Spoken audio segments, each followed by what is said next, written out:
Huh, a notification? Guess Glitch must have posted something. Probably a merch promo or whatever. No big deal. Oh my god. Hello everyone, my name is Cosmify, and sometimes it really feels like Glitch is just kinda doing things, just because. In case you're living under a rock and didn't hear about or see the video Glitch just posted today about their newest show, Gameoverse, I really don't blame you. This one kinda came out of nowhere. A lot of people, myself included, were expecting Glitch's return from around a month or so of no uploads or social media posts to include something about Knights of Guinevere or especially Digital Circus, but nope. We instead were blessed with the most unexpected but honestly welcome announcement that we could have possibly received, at least in my opinion. However, I'm already anticipating the qualms that some people may have with this direction that Glitch is going in, especially with all the other shows they have on their plate right now. But regardless, please indulge me as I go through some of what we could expect from the show and my thoughts on some of the criticisms that I've seen some people bring forth. Okay, now talking about the show, first of all, can I just say this looks so gorgeous? And it's releasing in May of this year. Glitch is truly outdoing themselves with every turn of their monumental operation. 2026 is already looking very bright. I'm gonna be honest and say this as well. I think that this has the possibility to be a step up from Knights of Guinevere. Even though this is just a trailer and we're not really able to extrapolate much when it comes to the plot or lore, what we have been shown is almost enough for me to conclude that this show has an incredibly solid concept that it will probably be able to develop into an incredibly solid story. Basically, it's set in different video game worlds, but in some way, shape, or form, these worlds are being overwhelmed by some kind of enemy. A stand-in for malware, perhaps? Which incentivizes the two main characters, at least I'm assuming they're the main characters, to meet up or team up in some way to defeat the opposing side. From what I've seen, I really like some of the character traits that seem to stick out prominently right away. We have a likable and noble female protagonist and a cute, grumpy male character to go alongside her. By the way, these two are named Kit and Caboodle. I see what you did there. Not only do the characters seem interesting, but like I said earlier, the animation looks absolutely top tier. Obviously, this is Glitch Productions, so our expectations are already going to be pretty high because of how well they've been able to deliver literally all the time. But there's just something about this style that I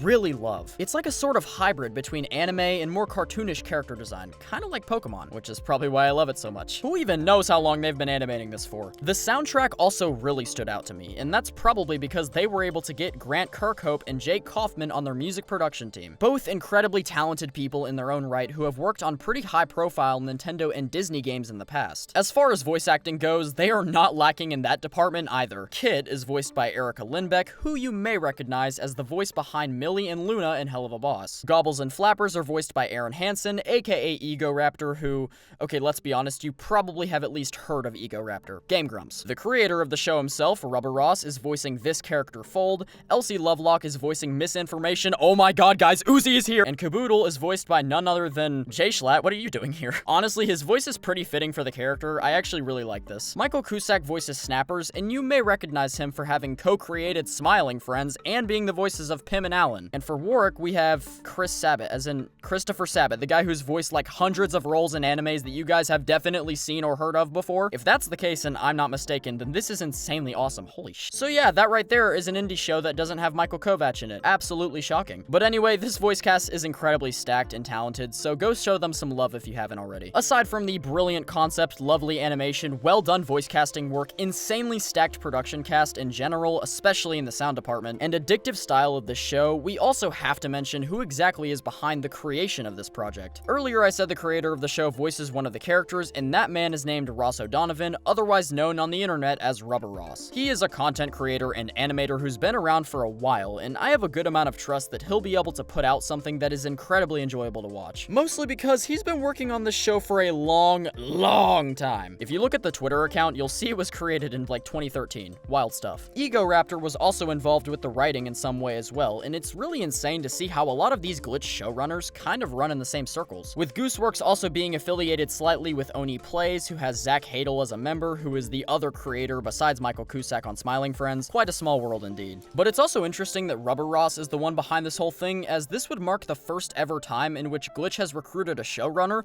who also happened to be a YouTuber. YouTuber. Gooseworks has been a content creator for a while, but I wouldn't count her as a YouTuber necessarily, because that's not like her main thing, if that makes sense. But I do think this will work towards the benefit of the show, specifically when it comes to the reception it receives viewership-wise, as the trailer for Gameoverse is already on pace to overtake the Knights of Guinevere and Gaslight District trailers. And really, the only criticism I can give from this trailer as a whole is that some of the camera shots seem a little too zoomed in, but that's not really too big of a deal in my eyes, and it's pretty easy to fix. The worst thing that can happen to any show is a boring plot, and I can say with confidence that this plot definitely seems beefy enough to have the potential to not make such a mistake, but we'll have to see. And on that note, it seems fitting to also talk about some of the criticisms that people have had with this. Yeah, I know, it literally just happened. People are already making criticisms. I'm not shocked.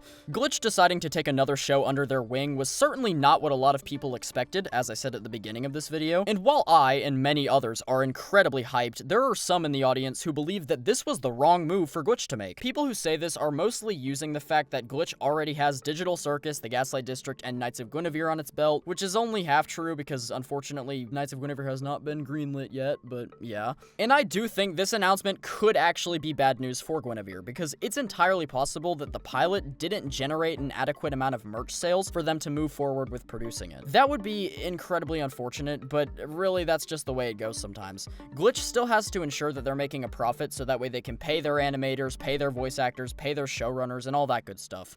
And if this does end up being the case, that would not only be incredibly sad, but it would also mark the first time that Glitch has ever refrained from greenlighting something. But regardless, I do think this was the right move for Glitch to make. Making Gameoverse, not canceling Knights of Guinevere, no. They've kind of made it clear that they intend to collect indie shows like Infinity Stones at this point. Who are we to try and stop them? And also, I really do think it's charming how Glitch is giving a chance to showrunners who, up until this point, haven't really been able to fully realize their shows yet. Ross has been working on this for over 10 years now, and the fact that Glitch is able to step in and finally give him a full chance to do so is just amazing. I genuinely believe this show has an insane amount of potential, of course. Not everything can be measured on potential alone, but Gameoverse is certainly making a good case for itself to possibly be among the top indie shows here on YouTube, and I'm going to be cheering for it all the way through. I absolutely love the art direction here. The soundtrack is fantastic from what I've seen. The show absolutely oozes style. They really honed in on a unique sort of look here, and I think a lot of people are going to find it appealing. I've been saying for a while now that the primary way in which audiences are attracted to some shows more than others boils mostly down to the characters and designs rather than the lore or story. And I think this show will kind of prove that. Also, audiences from both RubberRoss and JSchlatt, I have no doubt, will be flocking over to Glitch's channel to watch this pilot when it releases in May, and I definitely think this show is going to be up there with the many greats of Glitch Productions roster. And before I end off this video, I just kind of want to go ahead and briefly talk about my upload schedule and say, guys,